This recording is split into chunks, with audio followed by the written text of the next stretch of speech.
Welcome to another edition of Falcons TV, presented by DK's Hockey and Lacrosse. I'm Mike Kelly, the voice of the Springfield Falcons, joined by Bruce Landon, the president and general manager. And July always brings the free agency and a real frenzy, and the Columbus Blue Jackets, the NHL affiliate for Springfield, helping the Falcons, signing some key guys, especially at goaltender.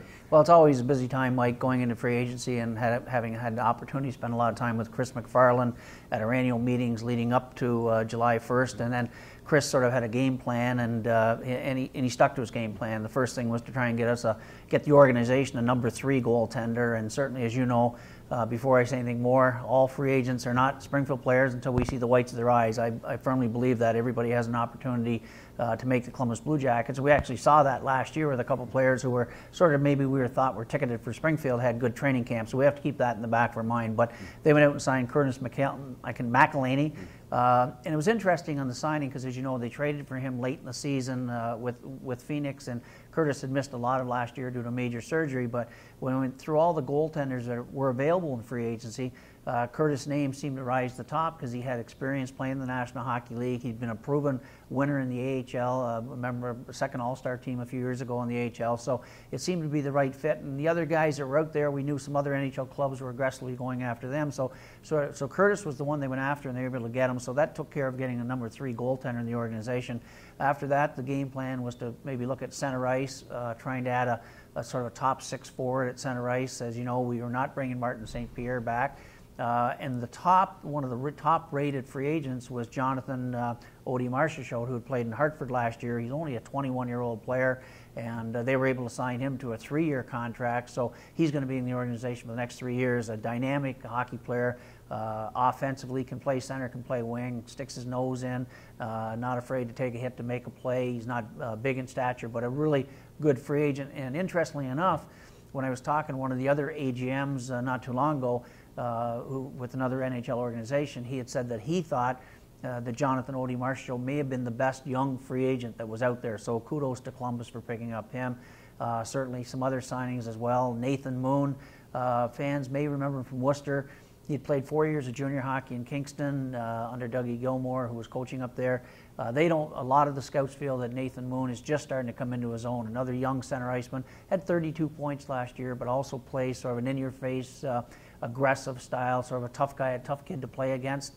We expect some good things out of him as well. So if he's here in Springfield, so they addressed some holes they had to fill, a couple other signings as well. But there's still maybe more to come. A lot of things still percolating up in Columbus, as we know, surrounding the Rick Nash, whether he gets traded or doesn't get traded, how that will impact us. So a lot going on.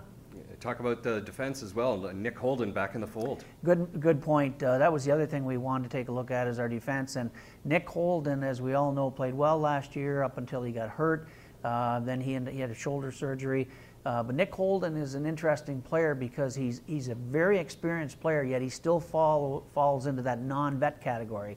So as you know, you can only have 5 vets on your team and 1 exempt vet. So already we pick a player up with a lot of experience but doesn't take one of the vet spots. And if Nick Holden is indeed back here, expect him to log a lot of minutes. I know Brad Larson and Nolan Pratt really like Nick Holden a lot. And I had a chance to spend some time with Nick when he was injured and got a chance to get to know him.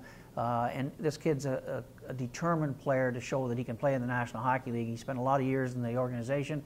He's had a cup of coffee up there, never stuck. But if Nick is here, I expect to see a lot of ice time out of Nick. Some of the veterans right now include Nick Drazenovic. He was signed earlier in the spring. Also Cody Bass, probably one of the leading candidates to be the captain of the Falcons if he indeed comes to Springfield. And Andrew Jodry signed a 2-year deal. Well, that's a very good point. The other thing is there was not as many holes this year as there were last year going into free agency because Columbus stepped up quickly and got Drazenovic under contract, who was a point-a-game guy for us last year and unfortunately had a couple bad injuries. Cody Bass, just a key character guy to have back. And Cody's not a veteran yet, so we get a good player in Cody Bass who's not a veteran. They re-signed Ryan Russell, obviously, who had played most of the year up in Columbus last year. So they were able to fill some holes early, so it didn't make as much of a demand on the free agent front as it was last year. And like I said, still a couple of spots we're looking at, but they also, as you recall or remember just recently, they re-signed Paul Dayton again. Paulie did everything could ask of him last year, so he's another goaltender who'll come in and fight for a job.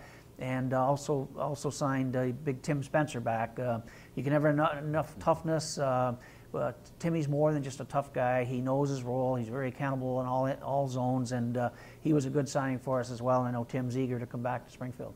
Terrific. How much is the Rick Nash situation holding up any more signings? Well, I think that's a good question. I talked to Chris McFarland on Saturday, and because the Nash thing hasn't happened yet, and of course there's always that opportunity it may not happen unless it's the right deal, but if it does happen, it's speculated that there will be probably 2 or 3 contracts coming back to Columbus. So if that's the case, then it's just sort of a trickle-down effect, how it will affect us here in Springfield. So I do believe that if Nash is traded, it will be to our benefit here in Springfield just because of the number of players they pick up. And also it allows then Chris to take a long look at our lineup or projected lineup and see what other holes may have to be filled. And I would still like us to land another top 6 forward, but budgets are tight and the money's crazy right now, so it doesn't hurt to sit back a little bit, let the money come down, and there's still a lot of very good players still available that look good in a Springfield uniform. We'll be watching very closely. Thanks for joining us again, Bruce. Thanks, Mike. That's the President and General Manager of the Springfield Falcons, Bruce Landon. Thanks for joining us on Falcons TV.